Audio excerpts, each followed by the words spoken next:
Dear brother and sisters, what happened when floodwaters reached the sacred tomb of the Prophet Muhammad, peace be upon him, in Medina?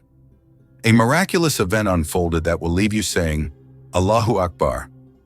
Welcome to Resilient Faith, where we explore stories that deepen our understanding and strengthen our belief.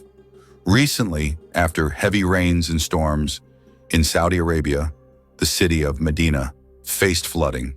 Could this event be connected to a 1,400-year-old prophecy? Could it be a sign of the Day of Judgment? The flooding caused widespread damage, but did it harm the Prophet's mosque?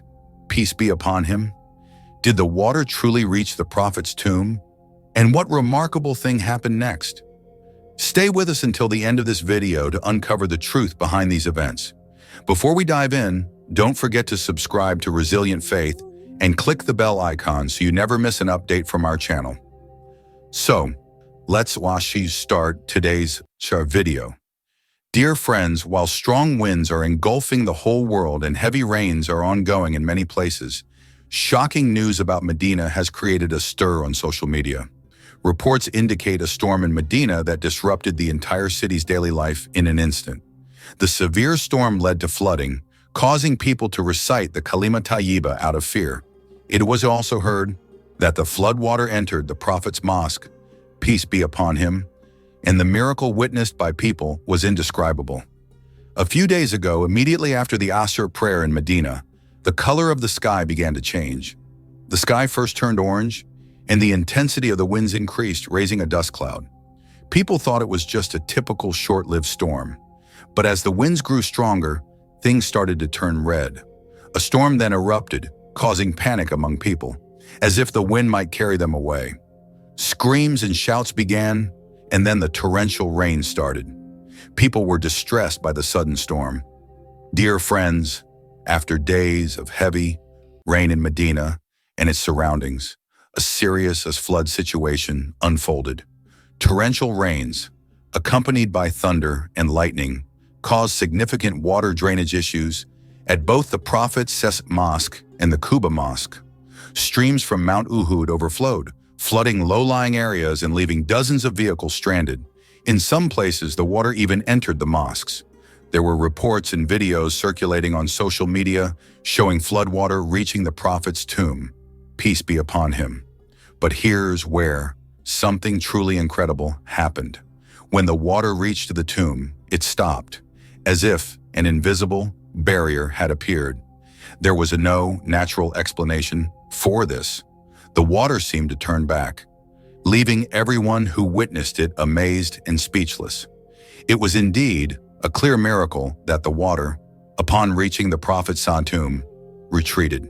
Upon seeing this, people present in the Prophet's mosque spontaneously began shouting, Allahu Akbar.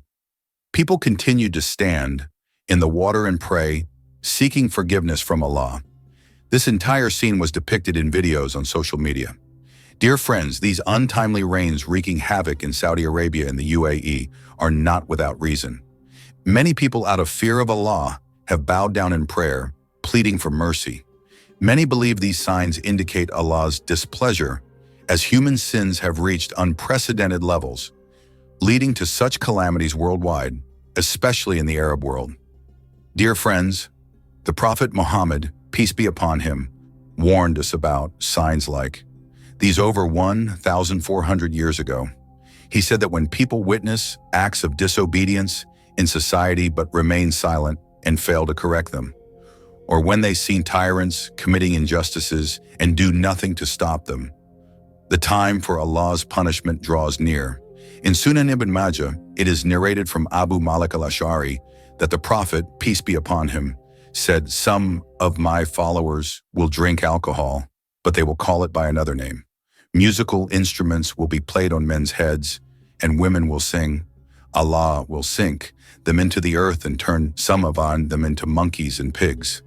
In Tirmidhi, it is narrated from Ali and Abu Huraira that the Prophet, peace be upon him, said, the Prophet Muhammad, peace be upon him, described the signs of a society nearing Allah's punishment. He said, When wealth and resources are distributed unfairly, trust is treated as something to exploit. Zakat is seen as a burden, and religious education is neglected. When a husband blindly obeys his wife, a son disobeys his mother and befriends others while distancing himself from his father. When mosques become noisy and leaders are chosen not for their goodness, but for their wickedness or low character. When people respect others only out of fear of harm, and when music, alcohol, and immorality become widespread. When younger generations curse the ones before them, then be prepared for Allah's punishment. It will come in the form of red winds, earthquakes, the distortion of faces, stones raining from the sky, and other continuous signs like beads falling one by one from a broken necklace. Thus, the Prophet Muhammad, peace be upon him, has informed us that such natural calamities will occur in this ummah as well, similar to previous nations, as a sign of Allah's displeasure. Therefore, while observing the apparent causes of floods and storms, we should also pay attention to their inner and spiritual causes and work to remove them. Dear friends, when this issue is discussed, a question arises. Why should the innocent, including children and women, suffer from earthquakes and disasters if they are not guilty? The Prophet Muhammad, peace be upon him, spoke about such times in his sayings. When asked if even the righteous would suffer during calamities, he explained that when humanity becomes disobedient and rebellious, prioritizing worldly desires over their connection with Allah, embracing oppression, and viewing their sins as virtuous acts, Allah's wrath is inevitable. This wrath manifests in the form of natural disasters, earthquakes, floods, and epidemics, reminding us of what we see happening around us today.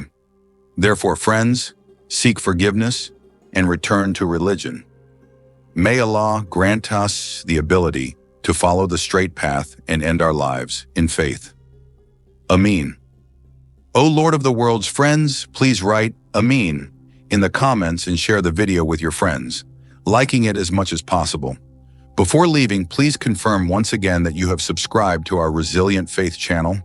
If not, please subscribe immediately and click the bell icon to receive timely notifications of our upcoming videos. Take care of yourself and those who are neglected. We will meet again in the next video. Until then, Allah be our guardian. O Allah, most gracious and most merciful, we turn to you with hopeful and humble hearts. We seek your forgiveness for our mistakes and ask for your guidance in every step of our lives. O Allah, on the day of judgment, shower us with your mercy and forgiveness. Grant us entry into paradise without reckoning, and protect us from the punishment of the fire. Keep us steadfast on the straight path, and make us among those who succeed in this world and the hereafter. O Allah, continue to guide, protect, and bless us. Strengthen our faith, make our actions righteous, and let our lives reflect your boundless grace and mercy.